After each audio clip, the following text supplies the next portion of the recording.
Um ponto interessante, né? O Flamengo virou a referência e está fazendo um ano histórico. E vem aí 2020.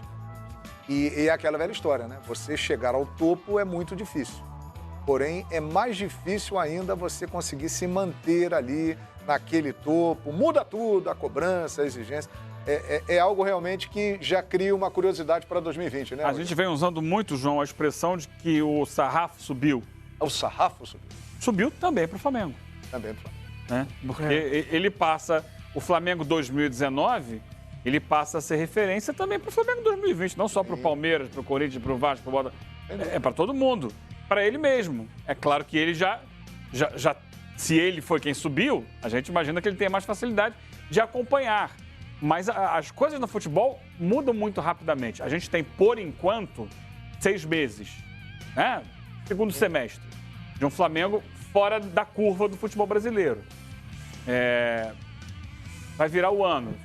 Acho que agora ele vai nesse mesmo embalo para o Mundial de Clubes, é o mesmo padrão. E aí, férias. Quando começar de novo, não necessariamente as coisas vão estar no mesmo lugar. Uhum. E são novos desafios. Então, o Flamengo 2020 vai ter que se mirar no de 2019 para, no mínimo, acompanhar o que foi feito. Verdade. E é claro que a cobrança, não só para 2020, como para 2021, 2022... Eu lembro de uma entrevista que o presidente Eduardo Bandeira de Mello deu. Aliás, ele será entrevistado, será convidado hoje no debate final. Opa, excelente. Excelente. Onde ele dizia, gente, eu fiz o meu trabalho aqui, mas é claro que pode melhorar muito o Flamengo. Não tem limite para melhorar. O Flamengo pode melhorar em todos os aspectos. Ele pode se tornar um clube ainda mais global, ainda mais internacional. E esse Mundial de Clubes pode ser um passo para isso. Mas, por enquanto, o que a gente tem em termos de Brasil, o sarrafo subiu também para o time do Flamengo. E aí um desafio. Aliás, uma coincidência. Hoje ele estará no debate final a partir de 9h30 da noite? 9 da noite. 9 da noite, com o comando do Theo José, é isso? Há 7 anos, exatamente no dia de hoje, a história do Flamengo começava a mudar. Porque há 7 anos, hoje, todos os veículos de comunicação, e o Fox Sports não foi diferente, anunciavam o seguinte: Eduardo Bandeira de Mello, eleito presidente do Flamengo. Eu estava lá na Gávea, cobrindo a eleição. Velhos tempos de rádio. Exatamente. Muito bom, aquela longa cobertura, que a gente ficava horas e mais horas, apuração, urna por urna, conta-volta aqui e tal. Eu participei de muitas eleições dos clubes no Rio de Janeiro e ele derrotou a Patrícia Amorim. A Patrícia Amorim, na que eleição, era presidente, né? Sim, que era então presidente. Aí já deu uma entrevista logo ali mesmo, depois que foi anunciado e tal. E eu me lembro de uma história sensacional que eu li no jornal dias depois, ou no dia seguinte. Acabou todo aquele burburinho, aquela eleição e tal, não sei o quê, o Flamengo Nova Era e tal, não sei o quê. E um repórter flagrou. Ele morava não muito longe da sede da Gávea. Ele foi embora para casa caminhando sozinho na noite do Rio de Janeiro. Imagina isso, o cara acabou de ser eleito presidente do Flamengo. Aconteceu tudo aquilo, acabou, depois que terminou tudo, ele caminhou para casa. Imagina, eu vou perguntar isso para ele mais tarde. Que eu tô muito bom, muito bom. Ideal, hein? Naquele caminho para casa, se ele vislumbrava o que está acontecendo com o Flamengo. Muito bom. Ele já dava declarações na época dizendo o seguinte: vamos sofrer, vamos pagar as contas, passaremos por um deserto, mas depois chegaremos ao oásis. Chegou, demorou.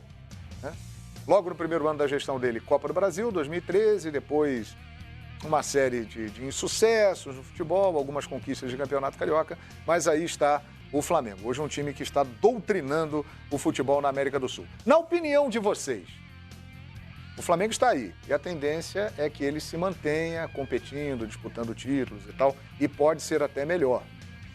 Quem poderá competir com o Flamengo em 2020? Claro que ainda vem aí o mercadão da bola, muita coisa pode acontecer, mas vocês avaliando o cenário do nosso futebol, pelo que vocês estão vendo ainda em 2019 e já pensando em 2020. Eu vou voltar porque eu falei agora há pouco, João.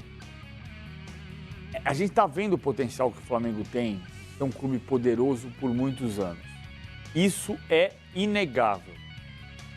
Por outro lado, e aí eu fico com o outro lado, a gente também sabe que nas últimas 3 décadas, o que eu mais vi ser poderoso, que podia ser hegemônico, foi o Flamengo de 81. O Flamengo foi campeão brasileiro em 4 anos, 80, 82, 83 e 81 bateu na trave, porque se ele passa pelo Botafogo no jogo que o Botafogo venceu 3-1, ele podia ser tetracampeão brasileiro. Isso não aconteceu. Era mata-mata, era diferente. Mas os últimos anos, eu acho que a gente tem sido um pouco apressado em determinar maneiras como as coisas vão ser. 2017 para cá foi quando começaram as temporadas dos campeonatos sobrepostos. Né? Até 2016, a Libertadores terminava no meio do ano e depois vinha o brasileiro, a segunda parte do brasileiro.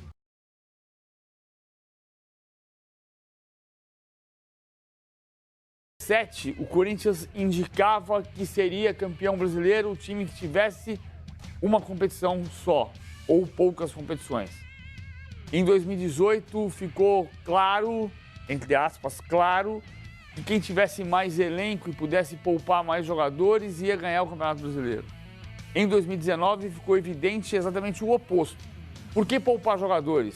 Se você não poupar, você vai ganhar todos os jogos, como fez o Flamengo do Jorge Jesus. Então, está muito claro para mim que o Flamengo vai ser um dos participantes de todas as próximas disputas.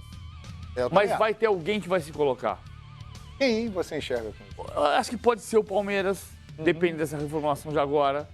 Eu acho que pode ser o Grêmio, que vai ter uma manutenção e vai ser forte.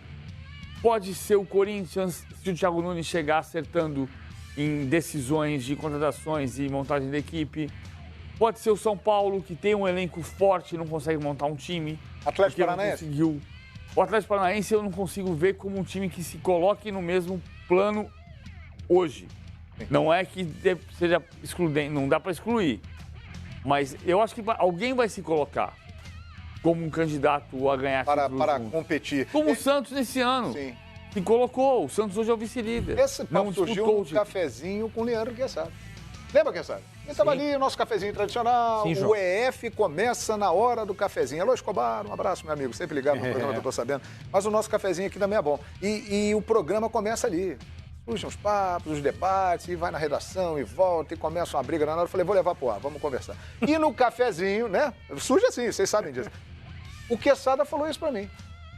Falou, João Guilherme, quem será que vai competir com o Flamengo ano que vem? E assim, sem clubismo nenhum, vamos só analisar aquilo que está na cara de todo mundo. Só não vê quem não quer, né? Quem não quer enxergar.